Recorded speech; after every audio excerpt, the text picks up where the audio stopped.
When they see a rodent or snake, most people want to kill it, but I'm too stupid to be scared. Every Friday I get home early from work. And as with every Friday afternoon, once we're home we change into our casual clothing and just relax. But on one particular Friday our charming ginger tabby named Fatso had decided we needed a bit of excitement in our lives. I had just gone upstairs to fetch a book when my son called out to me, "Mom, you're driving Fatty mad with your movements upstairs." "Are you sure he's not just trying to chase a greeble or insect?" I called down as I heard the cat scuttling downstairs. "I'll come down and see what's going on." At the bottom of the staircase, I could see the cat's body language was agitated as he prowled up and down the length of the couch, stopping occasionally to slip a paw into a gap. "Mike, help me move the couch. I think the cat brought a lizard or insect inside and now he can't get to it." My son angled the couch away from the wall and to my surprise, there was a gargantuan rat. My son, seeing this, grabbed the cat as the cat tried to dive for the rat. The rat used some sort of superpower, teleportation I think, and in a blink, he went from the lounge to my bedroom. My son didn't want the cat to eat the rat and put him in his room and closed the door. In the meantime, I was trying to track the rat so I could corner and catch it. Did I mention this rat had superpowers? My son jumped in to assist and an hour later my room was in a tip. My mattress was on the other side of the room, the bedding was hanging from the window and the bedside tables were stacked onto each other. My husband had come home at this point and was laughing at us and telling us, "You should have let the cat do his job. His job is to keep the rodents outside, not bring him inside." I responded in a huff. The rat saw a gap and charged towards me, aiming to duck between my legs. With the towel in hand, I tried to grab it and instead, in the most dignified manner, I fell on top of it, my thighs trapping the beast. Now I'm no cat, I lack the bloodlust to be a hunter. I gave the pest to my son, who released it back into the suburban wilds. I let my fur baby out of my son's room and fed him a wallop of his favorite food. Unbeknown to us, the weekend excitement wasn't over. Sunday is a day to relax and mentally prepare for the working week ahead. I was having a lazy start to the day, just drinking my coffee and browsing news sites on my phone. With a stretch, I decided to make the bed. I went into my room and picked up the bedding that had fallen onto the floor.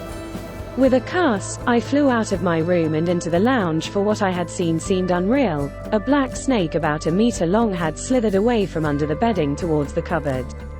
Okay, maybe I'm over-exaggerating its size, but I got a fright. Now the area I live in is known to have two snake types here, a brown house snake that loves to eat frogs and a wrinkles snake that is after all the rodents. Yet in my whole life living here I had never seen a snake in the house. There was only one conclusion: my cat had brought another gift home. After explaining what was in the room to my husband, we armed ourselves with Google knowledge and a garden rake. Creeping into the room in true Scooby-Doo fashion, first, my husband holding the rake, I followed, and my son was next. Slowly my husband moved the cupboard, to where we could all see the snake. While my husband kept the creature at a rake distance, I kept asking what type of snake it was. And out of irritation or fear, he said, "It looks like a brown house." So I picked up a pillowcase, grabbed the snake with it, and placed it inside.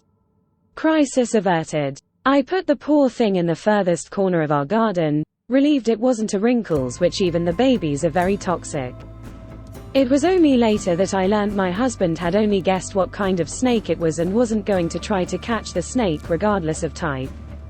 I spied my cat watching us with a look of amusement on his face. Little did I know he had more entertainment planned. It was a Thursday evening, we had just had supper, my son was playing on his PlayStation, my husband was watching TV and I was in the bedroom reading.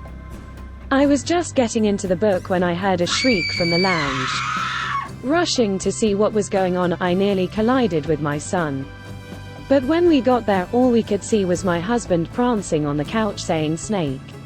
My cat was on the other side of the carpet, yet there was no snake to be seen. "Where is the snake?" I asked. "In the carpet," was the response. Looking closer at the carpet, I could see a tiny black snake about 15 centimeters long. Given that I recently caught a meter-long snake, I decided to catch this one and set it free. Crouching down, I got a hold of the tail and started to tug it out of the carpet, but this little thing was strong.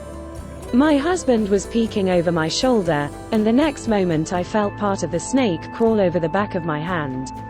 Out of fright, I let go of the snake and in a move a martial artist would be proud of, back-punched my husband in the face. My son burst out laughing and my husband's eyes started watering. The cat, on the other hand, seemed nonchalant about the events taking place. Trying again, I picked up the snake as gently as I could without hurting it. The poor thing had quite the grip on the carpet and took it outside to set it free. A week later, I heard our neighbor had found a rat's nest in her house, and when she called the exterminator, he found not only a rat's nest but another nest of the creepy kind, a wrinkle's nest.